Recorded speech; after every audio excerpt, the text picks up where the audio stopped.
Olá, estamos começando mais um episódio do podcast que quer saber. Política se discute. Eu sou Norberto Notari e essa é uma produção da RWCast, a central de podcasts do Grupo Rádio Web. Esse é um espaço para lembrar que política não fica restrita às casas legislativas, ao poder executivo ou ao campo acadêmico. Ela faz parte da vida de todos nós, aparece nos almoços de família, nas rodas de conversa e nas nossas redes sociais, além do nosso dia a dia que a gente vê em todo lugar. E é justamente sobre isso que a gente conversa aqui, com responsabilidade e sem gritaria. Se você gosta do podcast, avalie com 5 estrelinhas lá no Spotify e compartilhe com amigos e familiares. Assim, essa discussão chega mais longe. Fala pessoal, tem assuntos que voltam para a pauta não porque são tendência, mas porque nunca deixaram de ser urgentes. A violência contra a mulher é um deles. E cada vez que a gente retoma esse tema, o objetivo aqui não é dar um veredito nem fazer julgamento, é tentar entender o que está acontecendo e por que a gente está nessa situação. Já são 11 anos da lei do feminicídio no Brasil, um marco importante, sem dúvida, mas que também abre espaço para perguntas. O que mudou de fato nesse período? O que ainda não mudou? E por que, mesmo com tanta informação disponível, esse tema às vezes parece ser tratado com menos seriedade por parte importante da classe política brasileira? Para aprofundar essa conversa, a gente conversa hoje com a pesquisadora da Universidade Federal do Paraná, desembargadora Priscila Pacha Sá, que estuda o feminicídio a partir de uma perspectiva da criminologia feminista e traz reflexões importantes sobre o conceito de matabilidade dos corpos femininos. E tem um ponto que chama muita atenção nesse trabalho e que tem sido muito falado, até porque entrou na lei do feminicídio, que é a violência vicária, quando a agressão não atinge diretamente a mulher, mas pessoas próximas a ela, como forma de causar dor. Doutora Priscila, muito obrigado por nos atender. Olá, Norberto, obrigada. Espero poder compartilhar com vocês, a quem nos ouve, a quem nos assiste aí, algumas das minhas reflexões, como disse você, para um tema que não é uma tendência daquelas que nós gostamos, né, de alegria, de felicidade, enfim, mas que é um tema, como você muito bem pontuou, urgente e candente, não só na pauta dos movimentos de mulheres, mas para toda a nossa sociedade. E para começar o nosso papo, eu sempre abro a nossa entrevista perguntando e fazendo a pergunta que nomeia o nosso trabalho aqui. Política se discute? Com certeza, né, Norberto? Eu acho que política no sentido geral, né? Às vezes a gente diz assim, eu não gosto de me envolver, enfim, a gente sabe que tem toda uma questão partidária para pensar. Mas eu diria que política se discute, política de gênero se discute, política de gênero no âmbito do sistema de justiça, mas também no âmbito da sociedade, com certeza. E a lei do feminicídio, que já tem 11 anos, ela foi imposta e foi colocada em prática quando quem presidia o país era uma mulher. E a gente tem já esse período e continua se falando desse tema, né, porque os casos continuam acontecendo. Então eu queria que a senhora iniciasse fazendo um pequeno balanço para nós dessa lei, o que a gente acertou com ela, o que falta ainda aprimorar. Quando a gente tem a edição da Lei Maria da Penha, então essa, nesse ano, completa 20 anos, né, Norberto? A gente passa a ter um filtro, não só no sistema de justiça, mas no âmbito social, de casos de violência doméstica e familiar, mas também de violência contra a mulher no sentido geral, decorrente das relações de trabalho, relações urbanas e uma série de outras delas. E começa a ser possível, então, fazer estatística e obter dados, né? E, infelizmente, como já dissemos aqui, a questão do feminicídio é tão antiga quanto antigas relações sociais. Então, acontece no ano de 2012, né, para fazer uma espécie de balanço, aí 5, 6 anos depois da Lei Maria da Penha, uma CPI mista em relação à violência contra a mulher, e essa CPMI percorre todos os estados brasileiros. E o relatório final dessa CPMI, então do ano de 2012 ali para 2013, dentre as suas proposições, coletando sobretudo dados e informações, é que vai propor uma redação que não é a redação que depois foi aprovada no ano de 2015, da figura do feminicídio. Aí, já que a gente falou de política e política se discute, né, Norberto, uma grande parte dos movimentos de mulheres e movimentos feministas, muitos deles associados à criminologia crítica feminista, vão dizer que é necessário a gente nomear esse fenômeno. Que a gente sabe, né, que a violência contra a mulher, que redundasse numa morte, ela era passível de ser responsabilizada pelo discurso geral do Código Penal. A gente tinha a figura do homicídio. Mas, obviamente, que a CPI mostrou, e hoje os dados escancararam isso não só para a justiça, mas também para a sociedade, que o tipo de violência produzida contra uma mulher, inclusive quando da sua morte, é diferente, né? Então, a gente tem a edição no ano de 2015, não como uma figura autônoma, mas o nome já apareceu lá dentro do Código Penal feminicídio, mas ele era uma qualificadora. Depois ele teve uma mudança que em parte toca no tema da violência vicária, que era quando praticada na frente dos ascendentes e descendentes, mas ainda mais relacionada enquanto mulher vítima direta. Depois para a questão virtual, então se eu fotografasse ou enviasse por WhatsApp por qualquer figura. E ano passado a gente teve uma alteração aumentando a pena do feminicídio. Então o feminicídio passou a ser, naquele momento, hoje a gente já tem outras figuras, como a primeira figura dentro do Código Penal, cuja pena mínima era 20 anos e a máxima 40, que é a maior pena possível, passível, de ser cumprida na justiça. E a pergunta que você deixa aí no finzinho dessa tua indagação, Norberto, e o que muda, né? Muda o fato de a gente ter um marcador político-legislativo, mas também político-judiciário, de que não somos coniventes, né? Há de ser responsabilizado o autor desse fato. E claro, talvez aí no nosso bate-papo a gente possa discutir, poxa, então, Priscila, como é que mesmo com essa cifra, né, ano passado, tragicamente, a sociedade brasileira bateu um recorde no número de feminicídios. Nesse início de ano, né, o CNJ, que é o Conselho Nacional de Justiça, já divulgou que no mês de janeiro, 3,49% a mais de feminicídios. E faço uma observação. Veja que estamos falando só daquelas figuras de assassinatos de mulheres que caracterizam os descritores da lei. Mas nós ainda temos uma cifra de violência contra as mulheres, que não em situação de violência doméstica, cujo item lá, discriminação contra a mulher, é algo que a gente precisa discutir bastante, né? A questão das mulheres transgêneras, as mulheres lésbicas, o chamado assassinato de vingança, né, Norberto? Essa é uma chave, assim, de várias complexidades para a gente refletir.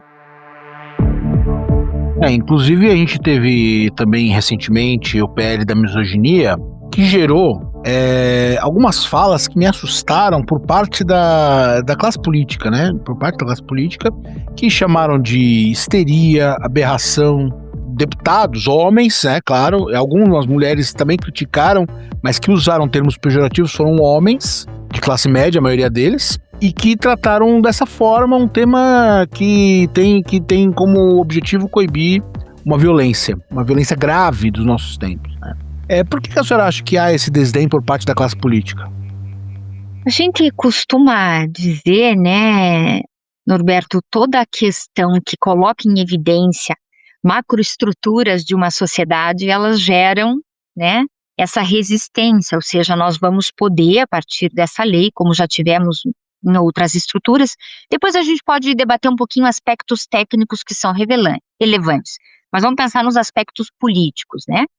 Porque hoje a gente tem vários fenômenos aí já nomeados pela internet, de grupos, os chamados Red Pills, a machosfera, a misoginia 4.0, que colocam em evidência uma realidade. Mesmo quando a gente tem, Norberto, de notícias nas quais você não tem, ou pensa que não tem como contestar. Então, o assassinato de uma mulher em determinadas circunstâncias, né, com signos de crueldade, aquilo que eu trabalho um pouco, a matabilidade das mulheres, que vai além da sua própria morte, né, você quer destruir essa mulher, você quer, na verdade, aniquilar, como diz a professora Joyce Nelson, qualquer signo de manutenção de uma subjetividade desse feminino.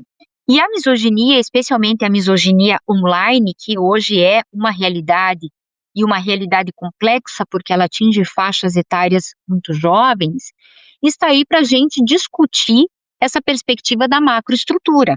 Então, se eu não posso protagonizar um ato de violência real, como uma violência sexual, uma violência física, uma violência homicida, né, ou feminicida, no caso das mulheres, a estratégia da misoginia, especialmente pelo discurso, né, por intermédio da linguagem, ela pode, a gente sabe, né, levar a não só o cancelamento usando as palavras novas aí da internet, mas inclusive produzir, Norberto, engajamento e monetização de conteúdo violento. Então, quando a gente está discutindo propriamente no sentido político, como eu disse, tecnicamente, depois a gente pode refletir.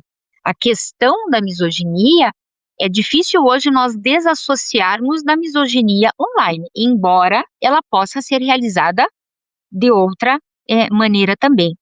Isso coloca em evidência uma prática dramática, né, Norberto? Você aí que é um homem da mídia, né, trabalha com jornalismo, você já pode muito bem ter se deparado com o tipo de comentário que a gente vê lá quando noticia um fato de violência contra a mulher e como aquilo dá um caldo para transformar, inclusive, essa mulher vítima ou às vezes sobrevivente de um crime como a sua autora ou a sua responsável, né?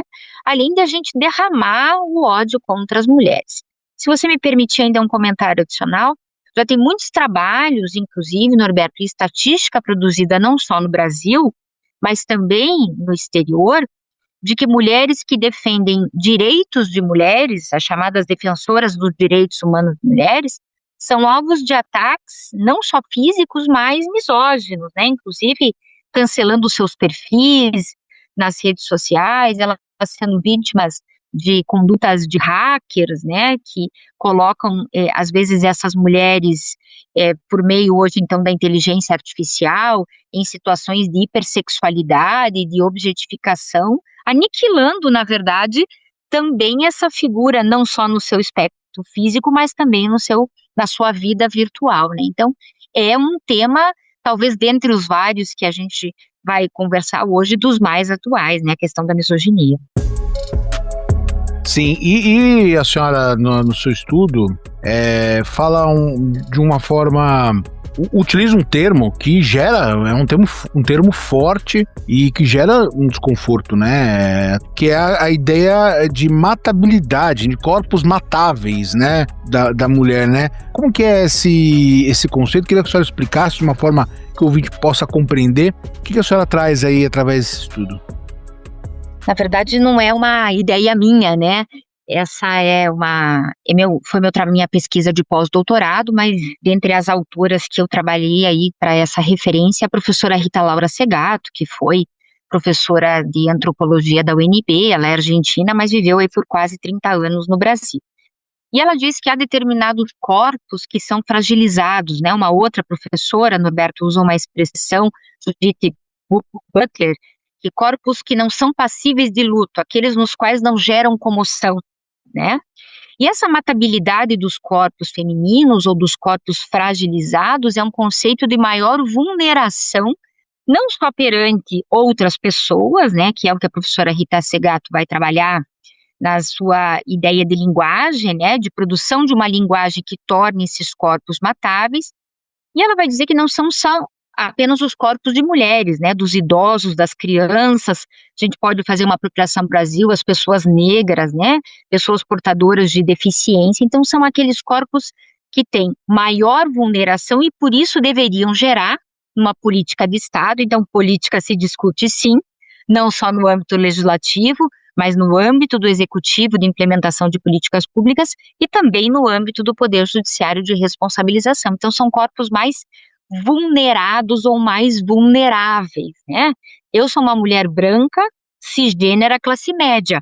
O meu corpo é menos matável do que uma mulher que mora na periferia, né, de uma mulher transgênera. Significa que o cômputo de riscos sobre o meu corpo diminui. Eu sou uma mulher do sistema de justiça, eu sou uma professora universitária, né? Se acontecesse alguma coisa comigo, Norberto, eu brinco, né? teriam ofícios querendo que investigasse o que aconteceu com a minha morte, enfim, quando há determinados corpos que, no melhor dos mundos, só gerariam, infelizmente, uma estatística, né? E também quando eu falo do termo matabilidade, não é só essa ideia de morte física, né? A gente pode aniquilar uma pessoa de morte em vida, é o exemplo que eu dei lá naquela entrevista da Universidade Federal, no caso da violência vicária, né? O fato de uma mulher sequer poder ir no enterro dos filhos, né? Você aniquila, essa pessoa foi morta em vida, porque ela não consegue nem produzir o luto da sua dor por esse patriarcalismo que impediu que ela acessasse o velório dos próprios filhos, né? Então, a gente pode não só pelo aspecto físico, mas por estruturas simbólicas produzir essa matabilidade. Aliás, o meu último episódio, nosso último episódio do Política se Discute foi sobre isso, porque nós falamos sobre mulheres que sofrem violência a partir da letalidade do Estado. Até o próprio Estado e todas. Quem me deu entrevista foi a Débora, que preside uma organização que defende mães que perderam seus filhos vítimas do Estado. Periferia, bairros mais pobres, né, camadas mais pobres da sociedade. Segundo ela mesma falou, pessoas negras. Então, assim, é exatamente como a senhora está falando agora para nós aqui. E queria que a senhora falasse um pouquinho sobre essa questão da violência vicária, que amplia, né, o conceito de feminicídio agora, com essa lei também, e tem se falado muito sobre isso, e como é que nosso judiciário está preparado para lidar com isso agora também, né, receber essas denúncias também, né.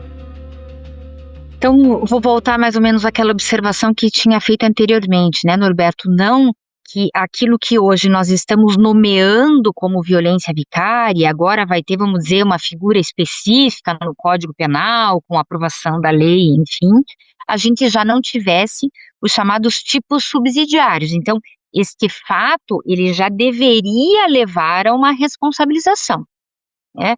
Vale a gente dizer que uma responsabilização também que se enquadraria como uma figura de homicídio qualificado, né, um crime hediondo, as penas são elevadas, enfim, mas se a gente então tivesse que perguntar para o sistema de justiça assim hoje, quantos dados ou quantos casos que a gente hoje teria tramitando sob a nomenclatura de vicaricídio? O sistema de justiça precisaria de tempo, porque a gente não tem essa figura no nosso descritor processual. Então, vale a pena a gente dizer para quem nos acompanha, né?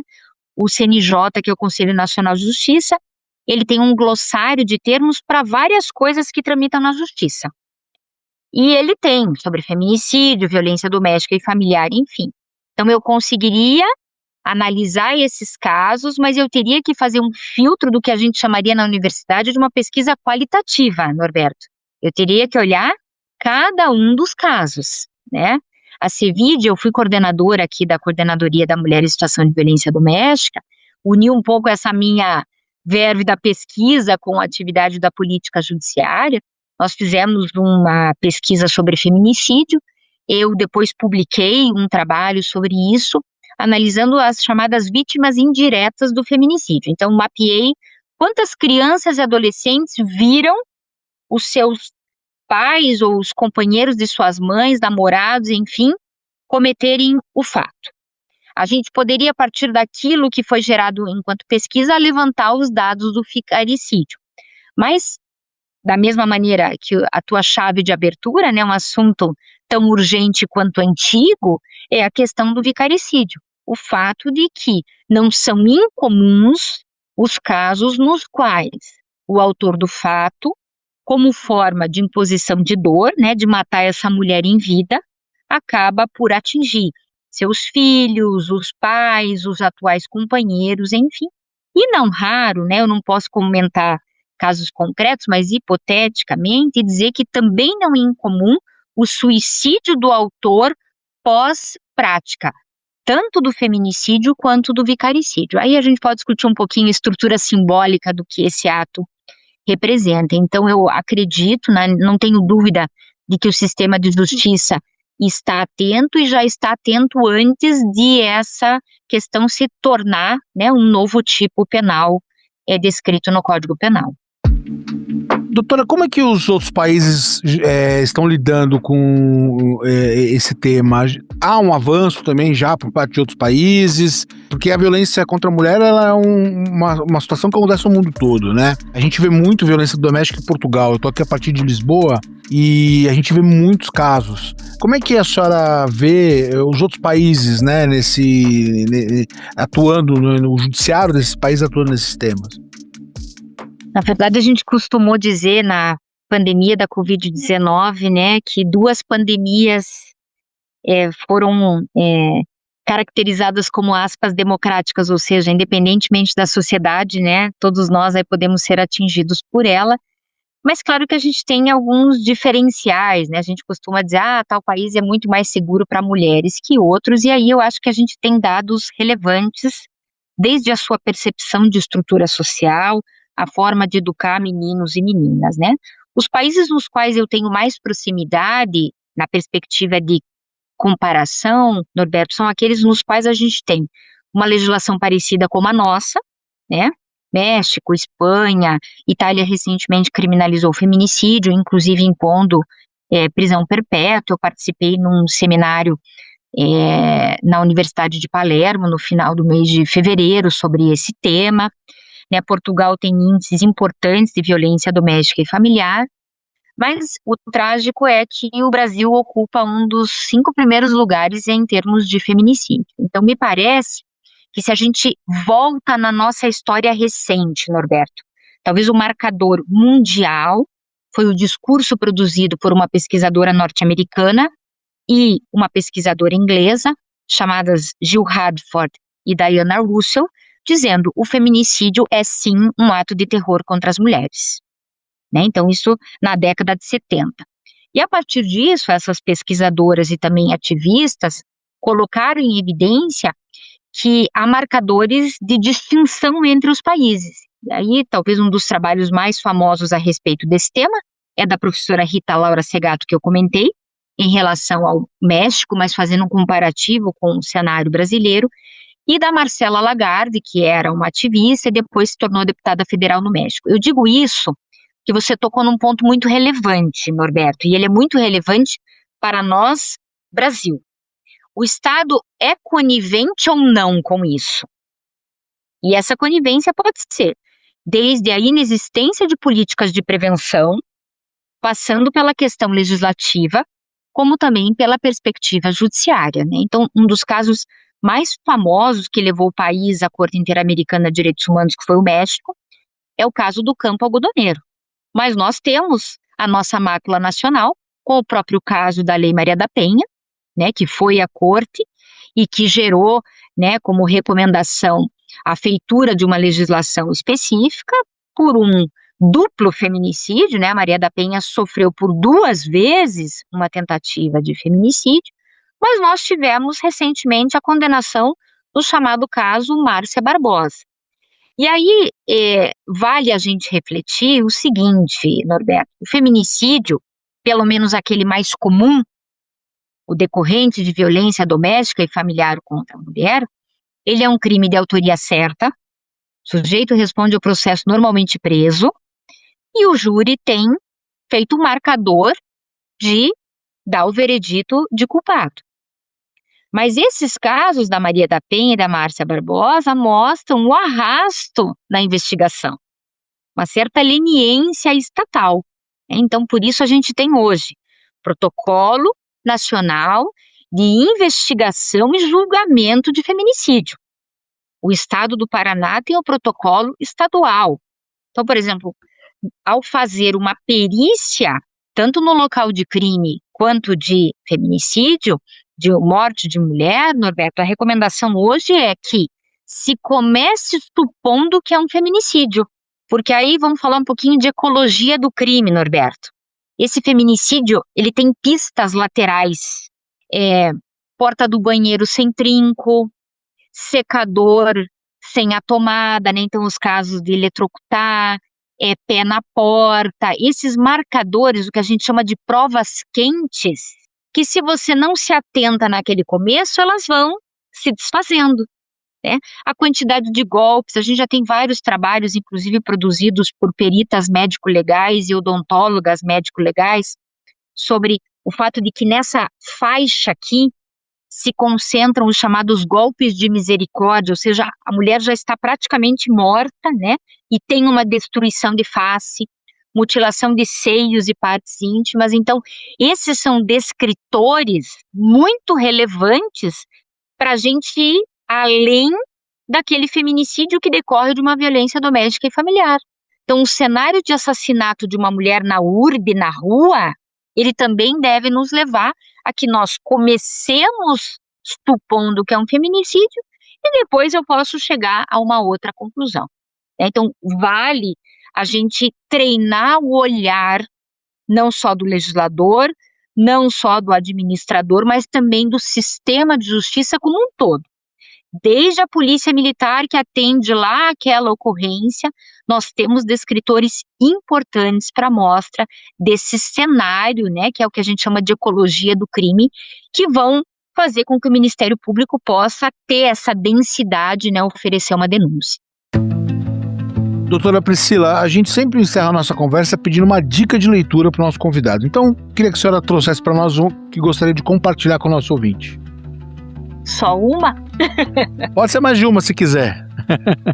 Então eu vou tomar a liberdade de deixar 2 textos, assim, acho que estão entre os 2 melhores livros que eu li, são 2 literaturas, mas muito fortes. Uma é de uma autora brasileira, que é a Patrícia Mello, um livro chamado Mulheres Empilhadas, e ele conta um pouco a trajetória, né, de uma advogada que vai acompanhar, não tem nenhum spoiler no que eu vou dizer aqui, um mutirão sobre feminicídios, e existe uma mediação entre a sua própria história da protagonista, de quem ela encontra e de casos reais de feminicídio ocorridos em todo o Brasil. Essa é a minha primeira dica. A segunda dica tem a ver com essa história que eu falei de Ciudad Juárez, no México, né, que é um caso que chegou à corte e que nos leva à reflexão, que é da autora, uma autora chamada Jennifer, me esqueci aqui o sobrenome, mas o nome do título vai ser Jennifer Clement, Reze pelas Mulheres Roubadas. Então conta a história de meninas que são criadas como meninos. É muito interessante e fica uma diquinha aí adicional, se você me permitir, Norberto, de um filme, né, que conta uma parte do texto de Reze pelas Mulheres Roubadas, que é Noite de Fogo. Então fica a dica aí para quem quiser entender um pouquinho mais dessa temática, não por uma perspectiva científica, mas de literatura de altíssima qualidade. Muito importante que os homens leiam livros. Especialmente. Exatamente, livros com essa temática, né? Porque é um aprendizado, nós estamos aprendendo a lidar também com esse assunto de uma forma consciente e clara, né? Vou deixar uma dica para eles, um filme francês chamado Eu Não Sou um Homem Fácil. Vale a pena se assistir, Norberto. Eu vou ver. Então, eu adoro filme francês, então tá, e ainda mais algo que possa me ensinar, né, a aprender. Olha, eu conversei com a desembargadora Priscila Pacha Sá, ela que é pesquisadora da Universidade Federal do Paraná. Eu quero te agradecer, doutora, obrigado por nos atender e nos trazer tanto esse conteúdo, né, que é tão importante para o nosso tempo. Obrigada, Norberto, pelo convite, espero poder ter colaborado a quem nos assiste, quem nos ouve, e dizer que política se discute sim, e política de gênero é um tema dos mais atuais. Muito obrigada. E para você, política se discute? Lembre de avaliar o podcast lá no Spotify e de contar para os amigos e familiares que a gente está por aqui. Grupo Rádio Web, produção e apresentação, Norberto Notari, edição de áudio Mário Melo, coordenação da RWCast, Rafaela Martinez, gerência de conteúdo, Mariana de Freitas, direção de jornalismo, Daniela Madeira.